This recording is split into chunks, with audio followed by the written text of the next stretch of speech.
She didn't just pour wine on me, she poured every ounce of her pride straight into my face. It was the Fairmont Ballroom. 200 guests, cameras flashing like lightning in a thunderstorm of money and ego. "You're unworthy to be in my elite circle," she said, her voice slicing through the music like glass through silk. The red wine hit me, cold and deliberate. The crowd gasped, then silence. The kind that burns louder than any applause. I didn't yell. I didn't move. I just wiped my face and smiled. Because she had no idea. No idea that the man she humiliated owned the company she was celebrating. This isn't a story about betrayal. It's about respect and what happens when it dies. Stay with me. Hit subscribe, because what comes next will make you rethink every marriage built on power.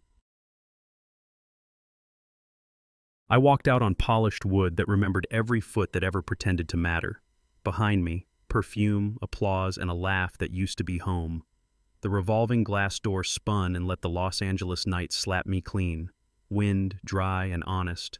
Streetlights throwing long bones across the curb. The wine on my collar had gone stiff. Pride has a smell when it dries. Out here, nobody knows your title. The skyline just blinks, patient as a cardiogram, measuring what's left of your heart. I stood still until the noise in my head ran out of gas. My jaw unlocked. My grip found the phone. Respect isn't poetry. It's a line in the dirt men learn as boys.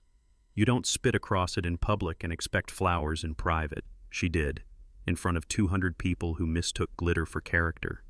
And me? I gave them silence, the only answer that weighs more than anger. A bus sighed by, hot breath and rubber. The door behind me spun again. Laughter pushed out, then sealed back in like a vault. I looked down at the screen. One name. A man who understands short words and long consequences. Pierce. I didn't rehearse. I didn't need to. I counted to 3. The night felt colder on the exhale. My thumb hovered, then landed. The line rang once. "Pierce," he said. And I said the one word that would change the room I'd just left. "Terminate," I said. A beat, the useful kind. "Effective immediately?" His voice didn't blink. "Yes."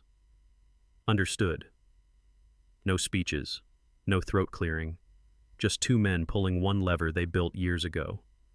A siren wound up somewhere and thought better of it. The curb smelled like rain that never comes. I watched my breath leave white in the dark and felt my pulse slow into something steady. "Public notice?" he asked. "Now." "Copy." The call ended with a soft click that hit harder than crystal exploding under chandeliers. I stared at the black glass of my phone, my face a ghost in it, then slid it back into my pocket. A lobby clock thudded the hour, slow and old, the way truth arrives. 1, 2, 3. Each beat another inch of a door closing on the life she performed and the man she forgot. A text. Order issued. Signing suspended. Another. Board alert triggered. Executing protocol. I pictured the ballroom freezing mid-smile, pens hovering above empty lines, cameras catching silence like it was news. Some stains deserve the light. I didn't touch my collar. Respect died inside. The deal dies outside. Simple math. The night fell another few degrees as the ripples began. Phones lighting, whispers turning into statements, statements turning into exits. I let the quiet settle on my shoulders like a coat that finally fit. Then I looked back at the screen. One more name, different lever, deeper cut. Hayes, Black Elm. If the room needed a lesson, it would learn it all the way. I took a breath, and my thumb moved again. Hayes answered like a man who sleeps with his shoes on. "Mr. Hale." Withdraw all funding. No echo, no confusion. Just the sound of a lever moving inside a machine that doesn't forgive soft edges. "Full extraction, all subsidiaries?" he asked. "All of it." "Email confirmation?" "Send it now." A pause, then the faint tap of keys. My screen lit. Black Elm Capital, confirmation issued. Another ping. Accounts freeze initiated. I looked down at my collar. The wine had dried dark, a bruise shaped like a hand. Pride has a color when it stains. I pulled the white handkerchief from my pocket, weighed it in my palm, and put it back. Not tonight. Some messes need to be seen to be believed. Market will respond by morning, Hayes said. Let it. He didn't ask why. Men like us don't trade in why. We trade in outcomes. The call ended with a clean click that felt like a door finding the latch it was built for. I stood on the curb and let the night settle. 2 orders, 2 cuts. Respect died inside, so money leaves outside. Simple math, done twice. A final ping.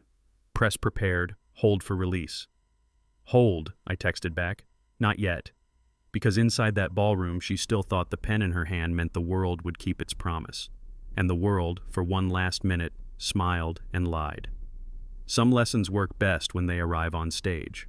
I would see it later on 100 screens. Melissa steadying her smile, the band shifting to a richer key, cameras warming up like engines, that pen gleaming like a small sword in Emma's hand.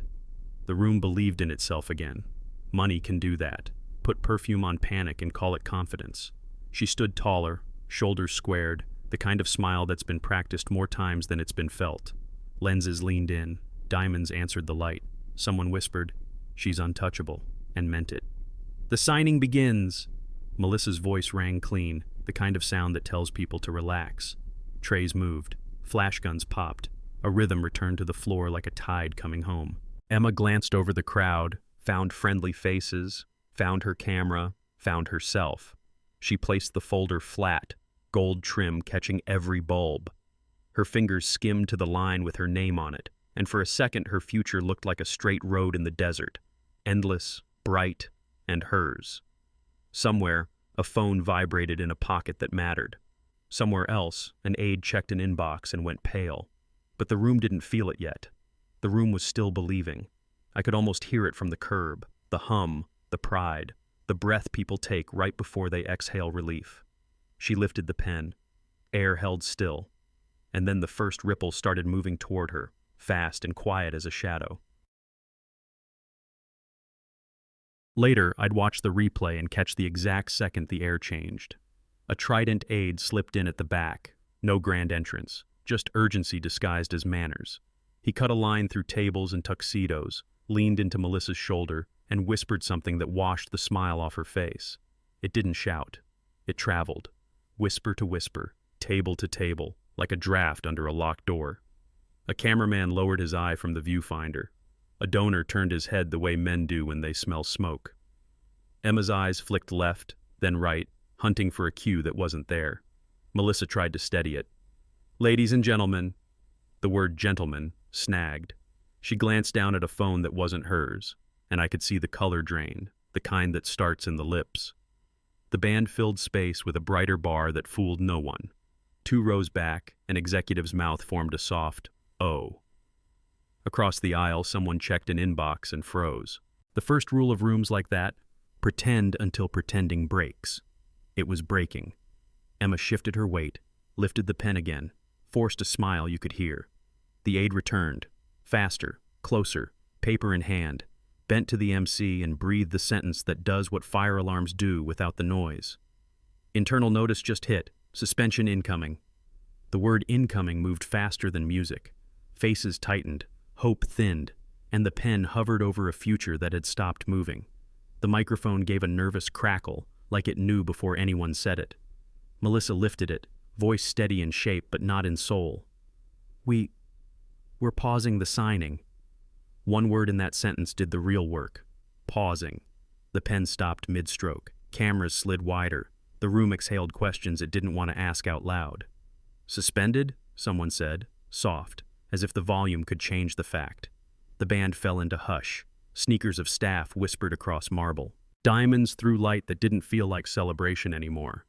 Emma held the pen just above her name, the way a plane holds above a runway it suddenly doesn't trust. She looked to the Trident table for mercy and got protocol instead. Papers closed, laptops opened. A man in a gray suit made a short call and didn't blink once. Melissa listened to the second whisper. When she looked up, it was the look people wear at funerals where the body hasn't arrived yet. She leaned into the mic. "The directive was recent," she said, fingers white around the stem. It comes from the executive office." The room waited for a softer ending to that sentence and got the hard one. "Order from the top." You could hear it land.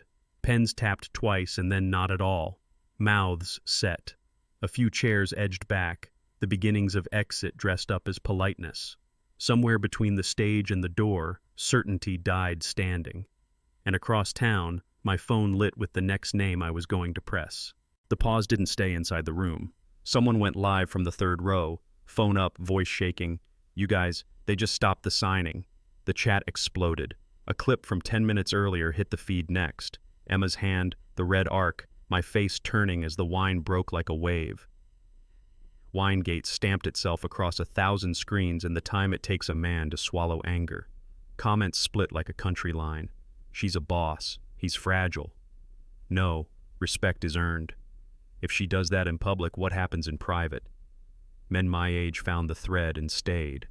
The tone turned low, steady, the kind that carries weight when the noise burns off.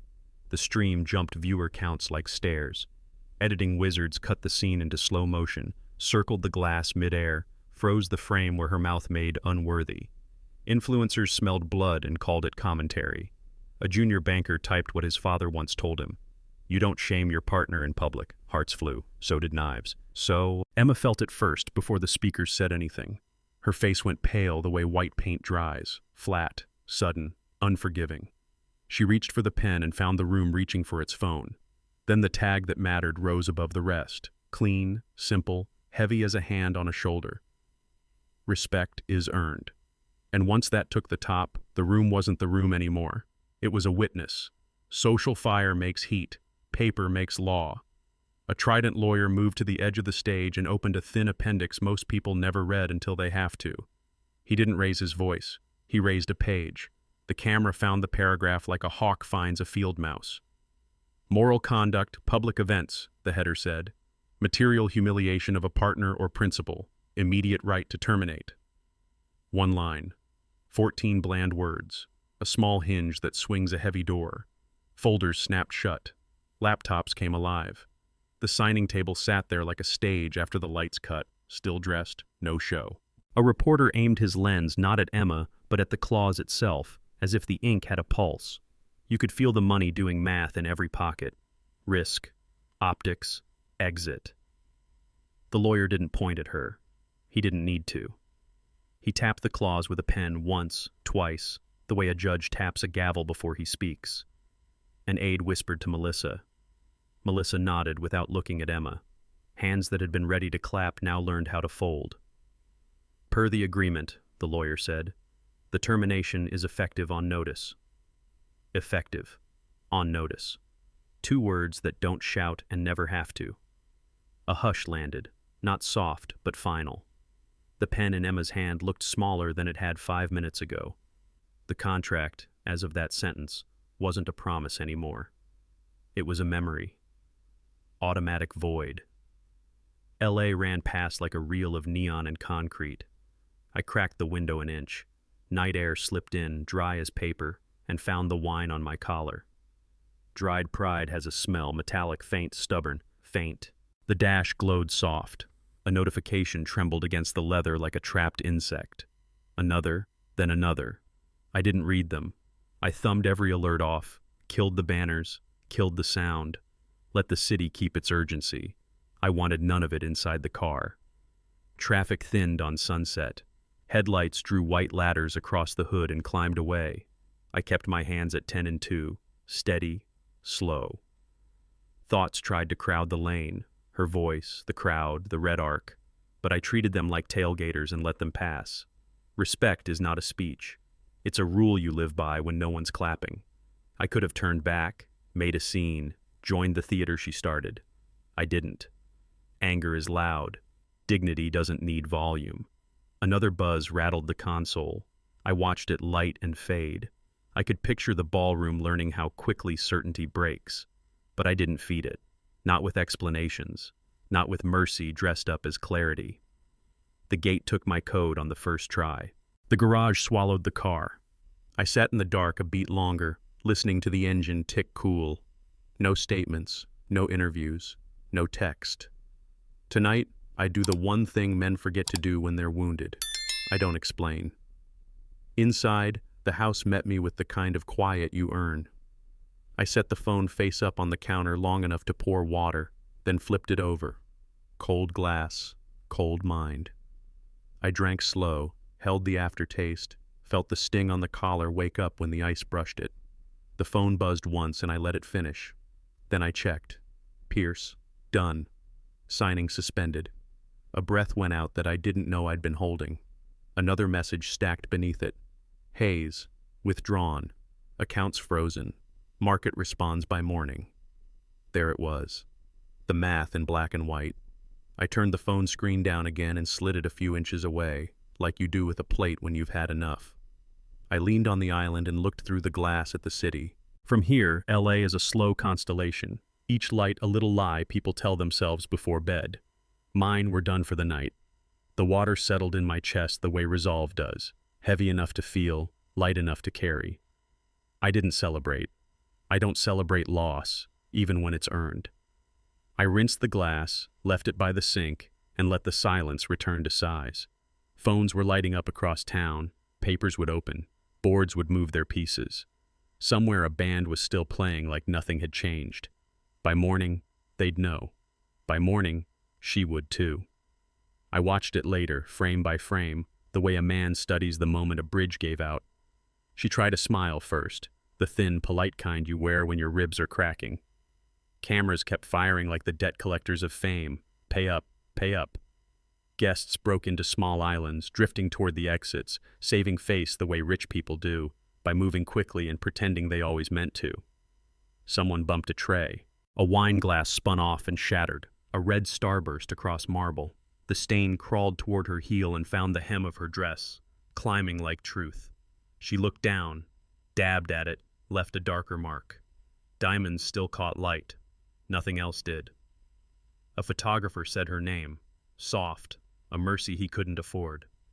She nodded without seeing him. The band tried to stitch the air back together with something cheerful. The song died before the chorus. She gathered the folder she wouldn't sign, held it like a shield that forgot how shields work, and turned toward the edge of the lights. For 2 steps she looked composed. On the third, her ankle wobbled. On the fourth, her breath missed. Then she stumbled out of the glow, out of applause, out of certainty, into the cool, unforgiving hallway where only echoes clap. Later they'd call it composure. The footage called it something else. It called it retreat. And waiting at the curb, with the engine running and his phone already buzzing, was Daniel. She slid into Daniel's car like a guest in a stranger's house. Careful, small, trying not to touch anything that might belong to the old version of herself. He put a hand on the wheel and the other on a phone that wouldn't stop vibrating. "We should go," he said too fast. "Eyes everywhere. Come on." The screen flashed names that matter only when you need them. A producer, a columnist, a blogger with teeth. He took the calls with the windows up and the volume down, sentences shaved of verbs, promises shaped like smoke. "Off the record," he said, which always means on it soon enough. Background, not attribution. His eyes kept cutting to the mirrors, not for traffic, for angles. "Daniel," she whispered, "please just drive." "I am," he said, and didn't. He lowered his voice and sold a version of the room that flattered him and spared him. Culture concerns, leadership tone, layers to the story. That's how men confess without admitting anything at all. He wasn't her shield, he was his own. He said, "We're leaving now," and kept the car in park until a price found him through a second call. The jaw set. The nod came. The deal was small but fast, the kind that buys a headline and burns a bridge. When he finally pulled away from the curb, the car felt lighter, like it had lost cargo you can't see. She stared ahead, not yet knowing what he'd done. I didn't either, not yet, but the leak would find me before dawn. I didn't watch it as it happened. I let the phone face down and the house stay quiet. But the night didn't care what I wanted. It carried her home and put her on a couch she didn't recognize, hands folded and useless. Notifications drilled the room, screens waking like small fires. Someone looped the clip, slowed it until the red arc looked ceremonial, like a ribbon cutting with blood. Headlines stacked. Business icon humiliates husband on stage. Then sharper ones that cut through makeup and PR. CEO's big night stops dead. A podcast fed on it before midnight, voices clean and hungry. Comment threads grew teeth, chewed the same 30 seconds until it was bone. Emma tried to drink water, small, simple mercy, but the glass shook like a truth she couldn't hold. A reporter circled the frame where her mouth formed unworthy and froze it there, as if a single word could be a verdict. By 2 a.m., the ticker on 3 networks crawled the line that would bury the rest of the story. She poured wine on her husband, then lost $800. A sentence with the weight of a door slamming and a future shortening. She stared at nothing. The TV stared back. In apartments and bars and quiet kitchens across the city, men my age nodded once and said nothing. The night kept moving, dragging her with it, toward a morning that would not negotiate. And the phone on my counter buzzed again, patient as a leak. I woke before the alarm, like a man who knows the day won't ask for permission. The city was still half asleep, light, thin, and honest. I made coffee and didn't drink it. The house breathed like it always does when it remembers its job.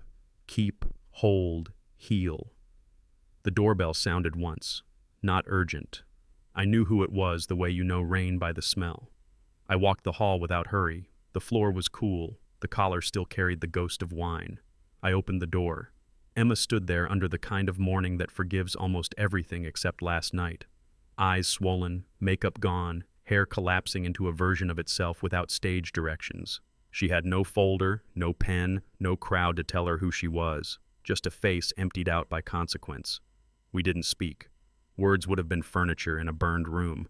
She looked past me into the quiet, searching for the husband I had been, and the exit she didn't take when it still looked like a door. Her lips moved once, almost a start, then thought better of it. A neighbor's sprinkler ticked somewhere, counting off seconds that belonged to neither of us. I stepped aside. She crossed the threshold like a person crossing state lines, not sure what's legal anymore. The house swallowed the morning air and gave back silence. No embrace, no demand, no explanation. Just 2 people who knew exactly what had been said in public, and the long, cold work of what comes next.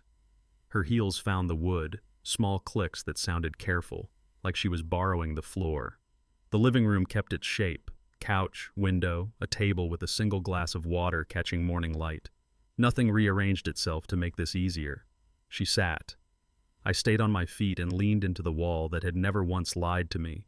Silence made its own furniture. You could feel where regret should sit, and where pride no longer could. The scent of last night still lived in the collar. Dry wine, dry truth. She looked at the glass but didn't touch it. I watched her breathe like a swimmer who just realized the shore is farther than it looked from the boat. "Do you want water?" I asked, because a man either offers kindness or proves he has none. She shook her head. The air carried it all the way to me. Cameras, headlines, a crowd that decided what to think before the facts could stand up. Her shoulders sagged the way ceilings do before they split. The house was so quiet I could hear the gentle tick from the hallway clock, an honest sound that doesn't care who you are. She tried a sentence and failed it, tried again and found a simpler one. It came out as a breath she couldn't afford and a truth she couldn't avoid. "Everything's gone, Nate." Her voice cracked on the first defense. "It has to be a misunderstanding." The second came faster, thinner. "Someone sent the wrong note. It's a clerical thing. It has to be."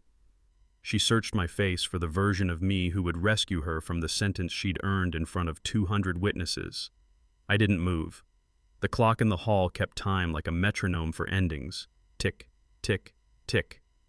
She flinched at the sound as if it were judging her personally. "We can fix it, Nate. Call Pierce. Or Hayes. Tell them to wait. Tell them it's not."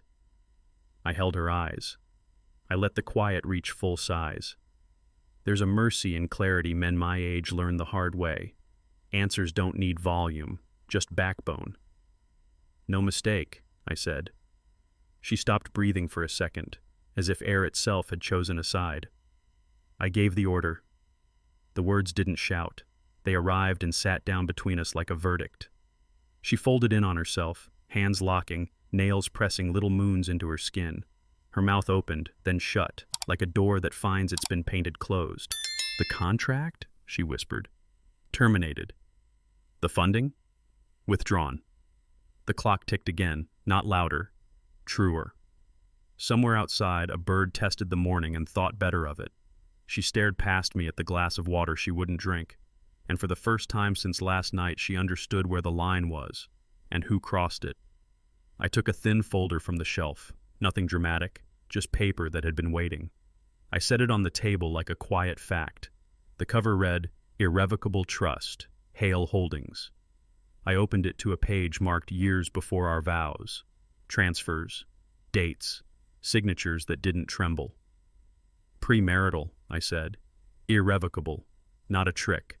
A promise I made to myself before I ever made one to you."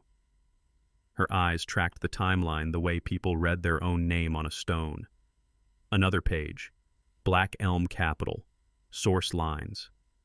Arrows moved from my trust to the funds that dressed her company in power. Not rumors, not whispers. Wire history, capital calls, capital. The kind of truth you can audit. She didn't touch the paper. Breathing sounded expensive all of a sudden. The glass of water caught a slice of sun and held it like a warning. "You asked who did this," I said. "You kept asking where the money went, who gave the order." I tapped the line that tied it together, a clean thread through years of work and quiet. "It was me then," I said, "and it's me now." Her shoulders sank a fraction, like a building settling after a quake. The sentences she planned died in her throat. The air between us learned a new shape. "You weren't just invited to the table," I said. "You were seated there by the man you emptied your glass on." She exhaled, a sound closer to a sob than a breath. And for the first time, she didn't argue with the room. The defense broke out of her in pieces. "Women have to fight," she said, voice thin, gravel at the edges. "You know what those rooms are like. They test you. They watch for doubt. If you blink, they eat you." Her hands locked together until the knuckles blanched. I was tired of being measured, Nate. Tired of being called lucky instead of good. She swallowed hard, pushed on.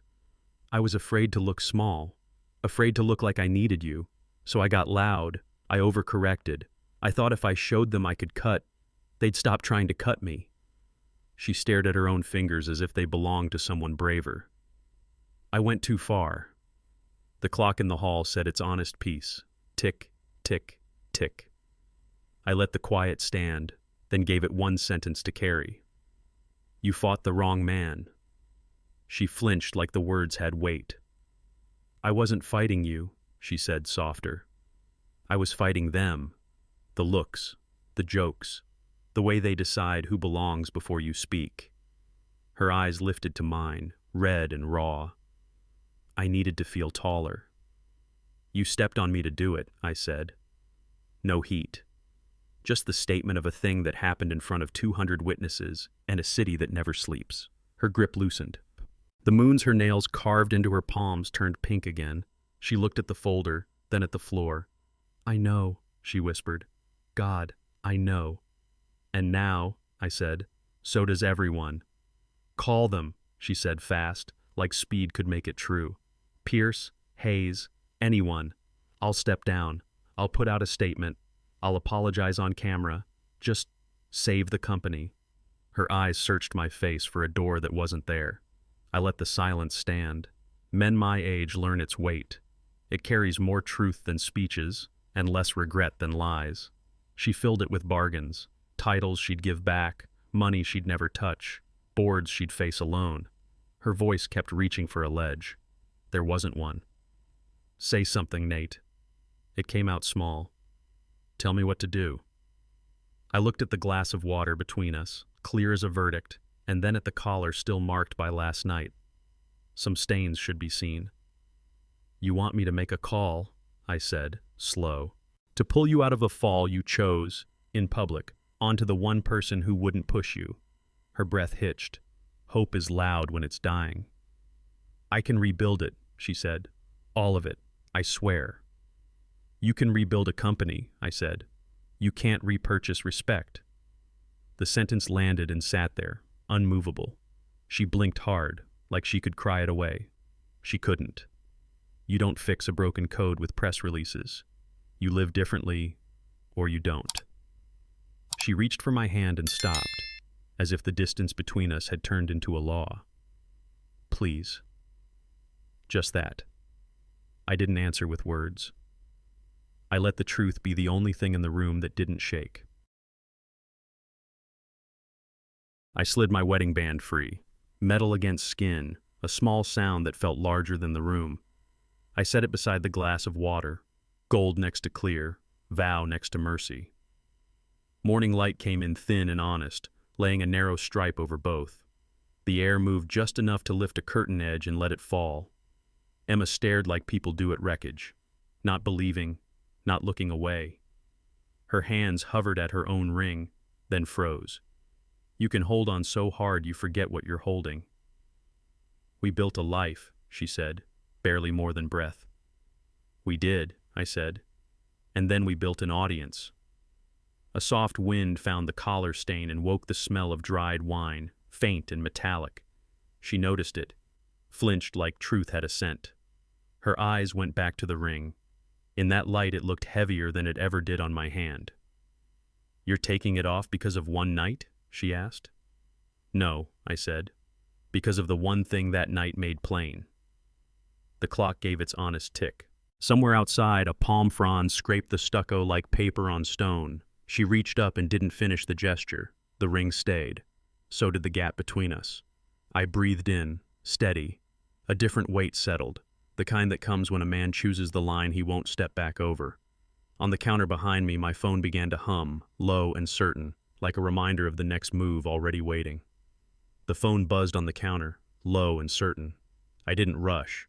I let it finish the vibration, then picked up. Pierce. Reconsider? 3 seconds. 1. The ring beside the water, gold and quiet. 2. The stain on my collar, faint metal in the air. 3. The clock's honest tick. Proceed, I said. No echo, just the weight of a decision finding its chair. Somewhere in town a boardroom would feel colder. Somewhere else a pen would hover and never land. He said, understood, and ended it clean. I heard a click that wasn't in my ear, more like the sound a lock makes when it remembers its job. Emma's balance went. Not a fall, just the sway people get when the ground moves and the room refuses to admit it. Nate. She reached for the ledge of a sentence and missed. I kept my eyes on the phone, not to hide, just to hold steady. There's a mercy in clarity. It doesn't wobble. What have you done? She asked. Finished, I said. Silence stretched, thin as glass and just as fragile. The sprinkler outside counted seconds we wouldn't share. She understood then what doors sound like when they close without slamming. Another buzz tripped the screen, new sender, new subject. A headline previewed itself in small, efficient letters. Internal portfolio leaked. Culture notes, media inquiry pending. Her eyes found mine. I didn't move. The next lesson was already walking up the drive. The alert opened to links, sliced slides from a confidential deck, talking points about tone at the top, risk memos that read like prophecy after the fact. A journalist asked for comment. A blogger didn't. 2 minutes later, a text from a number Emma knew better than I did. We should talk before this gets framed wrong. D. She blinked hard, thumb hovering, then tapped call. He picked up on the first ring, breath quick, voice even. Emma, listen, don't panic. What did you do, Daniel? I did what I had to. 4 words men use when they've already picked themselves over the fire they helped start. He kept going. Context, nuance, protecting the brand, language that pats itself on the back while it locks the exit from the outside. He said it wasn't a leak, it was background. He said no names. He said it like that mattered. I watched her shrink a size you can't measure. You sold me, she whispered. I protected me, he corrected, soft and quick, as if speed could make it kind. It's moving either way. Better if I steer it. For both of us. For both of us. The ancient lie. She ended the call without a word and stared at the floor like it had betrayed her too. The phone slid from her hand to the cushion, a small surrender. I looked down, at nothing in particular, and kept my mouth closed. Some truths don't need me as a narrator. In a room full of objects that didn't move, loneliness did. She understood the math at last. Money gone, crowd gone, ally gone. And the day wasn't halfway over. My inbox stacked itself into a verdict. First came the recall notice. Clean header, colder body. Funds identified, lines itemized, dates that left no room for doubt. Then the secondary order. Close all sub-accounts, satellites and strays, every door that money likes to sneak through when it pretends it has a reason. A timeline followed, lean and merciless. Noon, 2, close of business. Close. Each mark another wire that wouldn't move, another promise that wouldn't stand up in daylight. I could picture the room on their side. Glass, steel, a table that never learned how to be warm. Jackets still on, eyes on screens, not on faces. This is how capital speaks when it's done being polite. A PDF stamped red slid into view, not angry, final, the kind of red that lives in stop signs and last pages. Legal wrote the paragraph nobody quotes on TV but everyone obeys in the end. Risk signed, compliance signed. The signature block sat there like a row of small doors shutting one after another. I read the last line twice, not because I needed to, but because it deserved the silence that followed it. No further communication required. Not requested. Required. I set the phone down the way you set down a tool you've finished using. Outside, the day brightened without asking what it was brightening for. Emma stared at the floor as if an answer might rise from it. There wasn't one. Not in that building. Not anymore. And across town, another room was getting ready to do its part. 3 rooms moved at once, like gears catching teeth. In Trident's tower, the conference door eased shut and stayed that way. No speeches, no theater, hands found seats, eyes found the agenda. On the wall, a single line flickered to life. Confirmed termination. A secretary called the roll. Votes didn't wander. They arrived. Green lights blinked in quick succession, the color people love until it means the end of something they thought was theirs. A pen tapped the table twice. Habit, not nerves. Someone cleared a throat and decided against words. The chair glanced at legal, who didn't look back. They didn't need to. The math was done in another building hours earlier. Across the city, a second screen mirrored the first, different faces, same decision energy. In my kitchen, my phone mirrored both. Pings spaced like a heartbeat that had found its rhythm again. Emma heard them and didn't ask. She already knew pings like these don't bring mercy, they bring totals. Back at Trident, the cursor hovered for a breath that belonged to nobody and everybody. Then the button was pressed. Confirm didn't flash so much as settle in, a word choosing its chair for the rest of the day. The room held still, the way rooms do right after a verdict. Laptops closed, papers stacked. A few eyes softened for half a second. Not empathy, recognition. They'd all seen a version of this before. My screen lit. Action complete. No confetti. Just the clean finish of a decision meeting its end. And with the deal made a memory, the story turned to the person who made it necessary. She stood and drifted to the shelf, fingers landing on a frame we never moved. The first sketch, pencil lines on diner paper, grease shadows in the corners. We were broke then, and louder with hope. She brought it back like a witness and set it between us on the table, right beside the glass and my ring. "We ate fries for dinner after this," she said, a tired smile trying to climb her face. "You put your hand over mine and told me the building would stand if we stood." Her eyes searched me for the man who said it. The room was the same. We weren't. She pulled out another relic, a faded receipt with a tip we couldn't afford, the kind you leave when you want the world to know you're trying. The memory warmed the air for a second, then thinned. She touched my sleeve and flinched at the dry scent of last night. "I remember your laugh," she said. "I remember mine." I looked at the sketch. The lines held. We didn't. She saw it land and tried one more bridge, the last one people use when facts won't bend. "We used to be us." The sentence hung there, soft, honest, heavier than anything legal sent today. She waited to see if it could do what lawyers and boards couldn't. It couldn't. Not alone. I set the frame down, flat, and met her eyes. The map of what we were didn't match the road we walked to get here. "I can live with loss," I said, steady. I've done it. Deals fall apart. People leave. Markets turn. You take the hit. You count the cost. You rebuild. That's life. I let the next breath do its work. What I don't live with is contempt. Not in private, not in public, and not from the person wearing my name. She opened her mouth, then closed it. The clock gave its clean tick. It was pressure, she tried.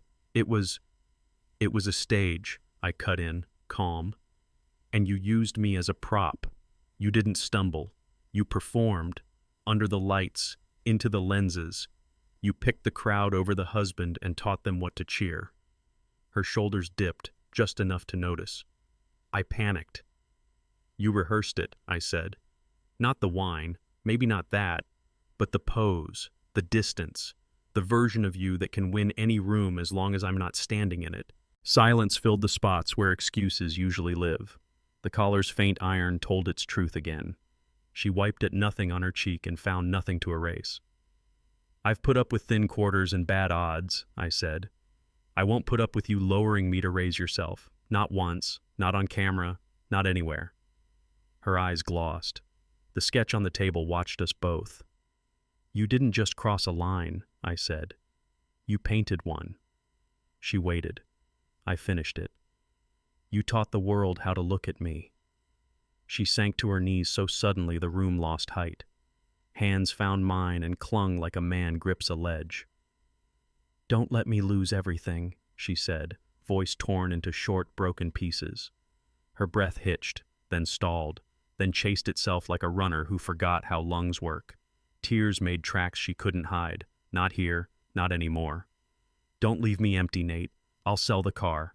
I'll step down. I'll face the cameras. The words tripped over each other and reached for a mercy that wasn't in stock. Her fingers tightened. Small, desperate strength. It didn't pull. It pleaded. The clock said tick. The house said nothing. The water in the glass didn't move at all. I looked at our hands, at the knuckles she'd turned white, and the veins that had learned patience the hard way. Some moments ask a man who he is, not what he feels. This was one of them. Please, she whispered, and the sound landed in me like a memory I didn't want. I unhooked her grip, finger by finger, careful as a man disabling a trap he set himself. I placed her hands back with her, not away, just not on me. She folded in, shoulders shaking, forehead to the floor that had never asked for witnesses.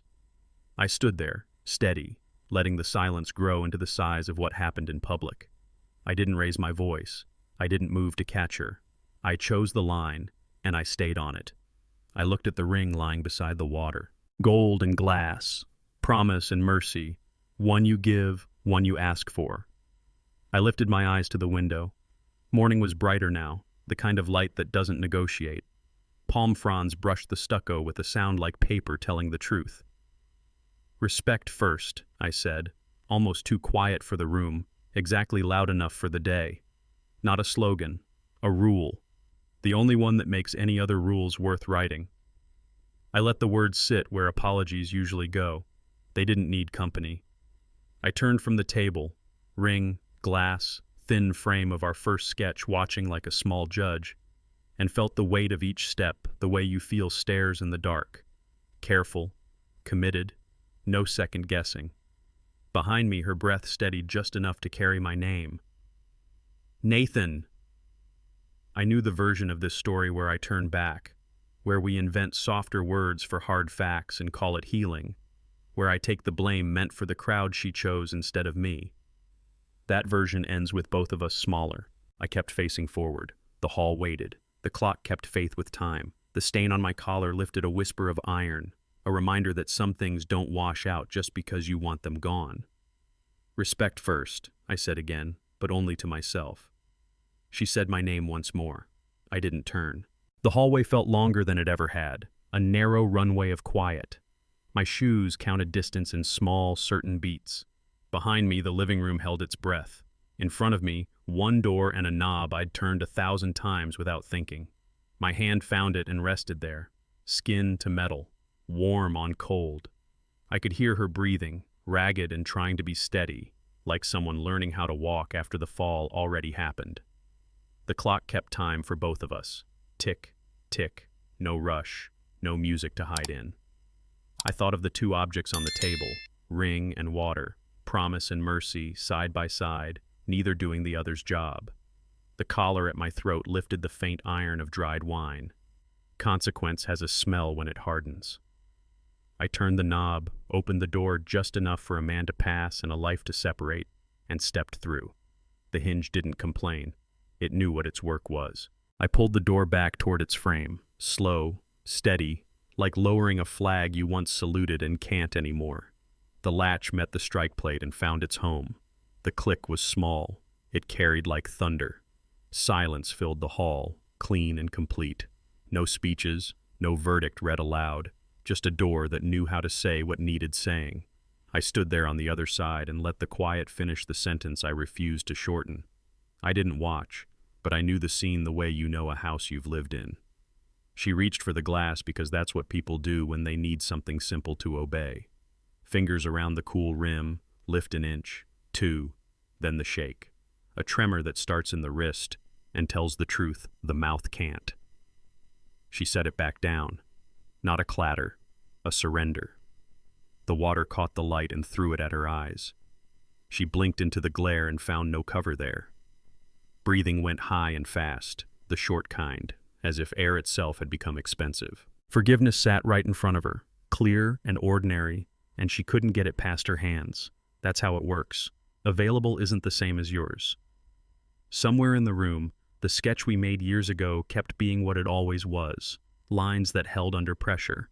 The present didn't. She pressed her palm to her chest like a person checking for a heartbeat, then let it fall. The quiet made every small sound bigger. The catch in her throat, the soft scrape of fabric, the tiny bump of ring against glass when she reached and stopped. She didn't drink, not because the water changed, but because she had. I stood in the room beyond the door and listened to the kind of silence men respect. Clean, hard, instructive. It told the whole story without a word. And it kept telling it, one breath at a time. Power doesn't always speak. Sometimes it sits with you and keeps its hands where they belong. The house breathed slow. My chest matched it. In and out, like a tide that remembers the shore and isn't in a hurry to prove it exists. Forgiveness doesn't owe us timing. People act like it does, like mercy is a vending machine you can shake until a second chance falls. It isn't. It shows up when it wants to, and sometimes it never does. That's not cruelty. That's math after the feelings leave. Respect is the foundation. Not the paint, not the trim, the footing. You don't see it when the party's good. You feel it when the floor gives way. Last night, the floor went. Today, I stand on what I still own. The rule I live by when nobody's clapping. The curtain lifted and fell in a small breath of air, the kind of breeze a home makes when it knows a truth has moved in. I could have filled the quiet with speeches. I didn't. I let the silence hold. It's the one witness that doesn't take sides, only notes. I thought about the sketch, about the ring by the water, about the door that did the talking for me. Loss sat down, made itself comfortable, and didn't ask permission. I accepted it. Not because I'm hard, because I'm done renting myself to crowds. If she returns, it'll be to a man who kept himself. If she doesn't, he's still here. By noon, talk shows had their knives out and their ties straight. Panels smiled with perfect teeth and asked questions with bite marks in them. "Is this misogyny disguised as morality?" one host said, eyes bright. "Or is it the oldest rule in the book, don't humiliate your partner in public?" Another guest called it a feminist misfire. A fourth called it a master class in male fragility. Ratings love a neat war. On X, the feed bucked like a horse. Clips spliced, captions sharpened, strangers chose uniforms. Hashtag Second Chance crowded the screen with threads about pressure and the cost of being a woman in rooms built by men. Never Again answered with stories that started in kitchens and ended in courtrooms. Men my age typing with 2 fingers, saying more in 10 words than some do in a column. "Respect isn't revenge," one post read. "It's a boundary." Another, If she'll shame you in front of cameras, she's practiced at home. A counter. He's punishing her career to soothe his ego. The algorithm didn't care who was right. It cared who stayed. A podcast framed it as culture war. A pastor framed it as covenant. A stand-up comic made it a bit and got 1 million views. Meanwhile, a business desk reduced it to what markets understand: risk, optics, exit. The verdict wasn't a gavel. It was a crowd. Public trial, no recess. Every share a vote, every vote a sentence. I watched without typing. Let the noise sort itself. Let the dust rise and show where the ground actually is. The day kept expanding around the same small point. You can forgive almost anything, except being taught, by the person you loved, to doubt your own worth. Afternoon brought receipts. A project manager I'd never met sent a blind email to 50 names. I'm resigning, effective immediately. 2 more followed, shorter each time, like courage had learned how to sprint. A partner canceled a site walk with 1 line: "We'll revisit in Q4, which is corporate for never." Vendors asked for updated payment terms the way landlords knock when the music stops. On the OTC board, their ticker bled down the screen, red nibbling at red until it looked like a rash. Legal notices stacked in Emma's inbox with the tone only lawyers master: calm, complete, fatal. Notice to cure. Demand for assurance. Material breach. Each subject line a step farther from air. Inside their office, lights flickered the way buildings do when someone jiggles the breaker and finds out the problem isn't the switch. A receptionist texted a friend who screenshotted it to the world. People are packing boxes. Daniel's gone. Nobody knows who signs. Hallways emptied. Elevator doors opened to no one and closed on the same. An hour later, I heard the sentence that stops teams more than any speech. Treasury says we're frozen.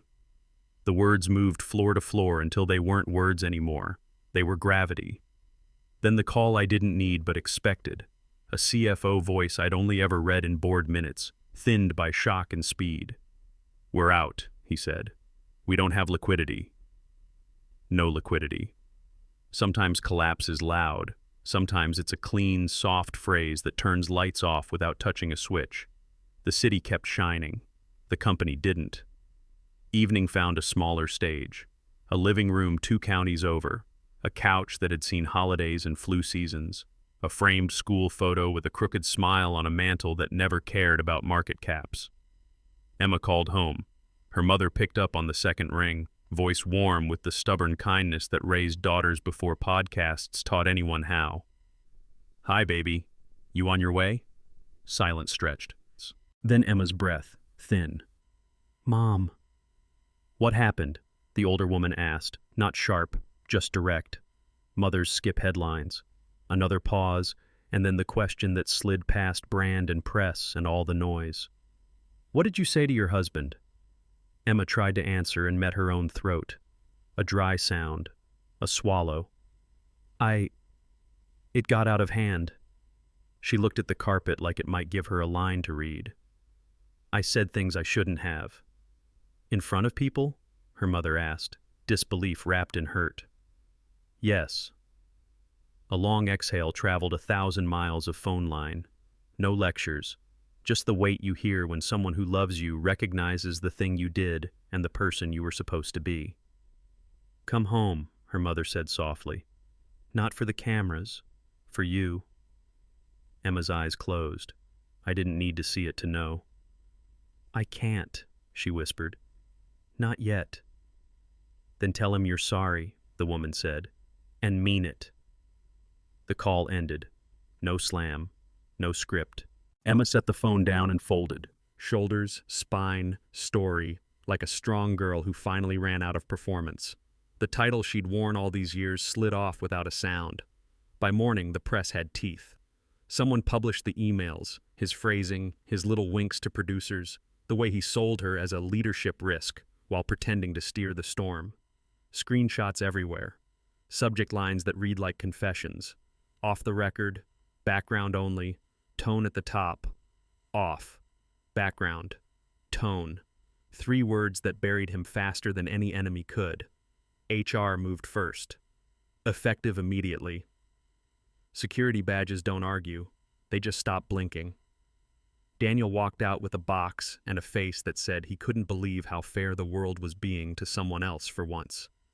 He texted Emma. They twisted it.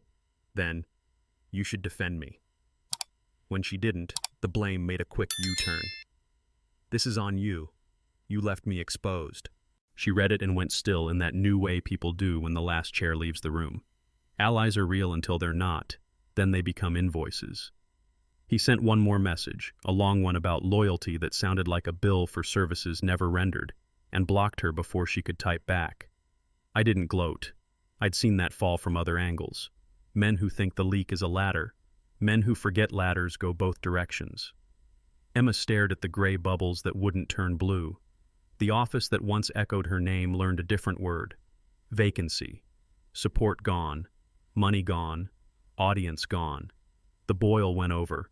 What was left wasn't steam. It was empty. That night, she sat at a kitchen island that used to host celebrations and typed 3 words into a blank email. "I'm sorry." She deleted them, typed them again, added a 4th, "Truly," then backspaced until the screen looked like a clean conscience. Her hands shook over the keys. She tried sentences that sounded like press releases, context, pressure, expectations, and watched them die on contact with the truth. She wrote about the diner napkin and the first sketch and the fries we couldn't afford. She wrote about fear-wearing ambition's clothes. She wrote my name and couldn't keep it on the line. The cursor blinked like a pulse that didn't know what to do with itself. She reached for the send key and flinched the way a burned hand flinches at a cold stove. Not yet. Maybe tomorrow. Maybe after the shows stop talking. Maybe when the crowd forgets. She selected everything and erased it. Tried again. "I'm sorry," returned. Smaller this time, as if whispering would count as change.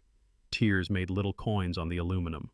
She wiped them with the heel of her hand and left 2 streaks that looked like something being crossed out.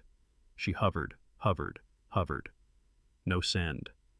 The house around her learned a new silence. Not mine, hers. The kind that sits on your chest and makes every breath a choice. She closed the laptop slowly, as if gentleness could fix what boldness broke. The apology stayed in the room. The email didn't leave it. I opened a box I hadn't touched in years, the kind you keep on a high shelf because it knows too much. Photos on matte paper, corners softened by time. Us in bad lighting with good intentions. Her head on my shoulder, my arm around a future we couldn't name yet. Beneath the pictures, the diner napkin, thin as a promise and twice as brave. Pencil lines of a building that didn't exist. Grease shadows framing the dream like a border. I ran a thumb along the sketch and felt the room get smaller, closer to the version of me who believed that love plus work could outbuild anything. There was the cheap receipt with the too big tip. We left it because hope needs rituals. There was a ticket stub from a small anniversary, no champagne, just a burger split and a joke we laughed at like it was new. And under it all, a torn sheet with her handwriting in slanted ink. "We'll build it together." We did. Floors, clients, late nights, small wins stacked into bigger ones. We built a life and a company and a story people bought because we sold it well. But I set the note down and said the second half out loud, "To the empty kitchen that never lies." "We did," I said. "But we broke it together too." The words didn't accuse, they measured. 2 hands on the same thing, one lifting, one letting go. And somewhere in that math, the foundation gave. I stepped back into the living room. The glass of water sat where I left it, clear and patient, throwing a small blade of light across the table. My ring lay beside it, gold catching the same sun, refusing to look like loss. The front door was pulled almost shut, not latched. The house had the hush of a church after a service no one enjoyed. She was gone. No note, no drama. Just the quiet you get when someone finally runs out of ways to make noise. I stood a while and listened to what wasn't there, heels on wood, the practiced breath before a sentence shaped like control. The clock kept its honest work. A leaf dragged along the walk outside, a soft scrape like paper learning to be something else. Forgiveness isn't a chase. It's a road that either lines up under your feet or it doesn't. I could have gone after her, invented a softer ending, traded truth for peace and called it wisdom. Men do that. We bleed out slowly and smile for the camera. I looked at the ring and the water, promise and mercy, and knew which one was mine to pick up today. Neither moved, neither begged. I went to the door, pressed it the last inch until the latch found home, and let the click settle. I did not follow. Respect first. Then whatever comes, if anything comes after. Comes. The house exhaled. I matched it, and the line held. Respect before love. That's the order that holds when the lights go out and the room forgets your name. Power can't save character. Money can't launder contempt. You learn that slow and then all at once. One sentence in public, one stain on a collar, one door that closes without a speech. Silence is the biggest goodbye.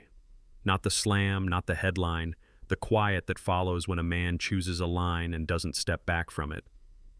I didn't win tonight. Winning is for crowds. I kept something smaller and harder. Myself. I think about the sketch on diner paper, the cheap receipt we couldn't afford, the promise she wrote in ink that bled through. We'll build it together. We did. But somewhere between ambition and applause, we taught the world the wrong lesson about us.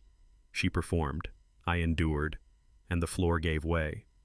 So here's what's left, and it's enough. I will not trade dignity for peace. I will not confuse noise with truth. And I will not explain what silence already made clear. Respect before love.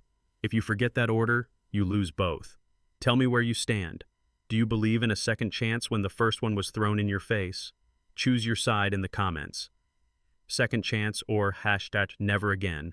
And if this hit you where the cameras don't reach, subscribe and stay. The story that matters next is the one you tell yourself when no one's clapping.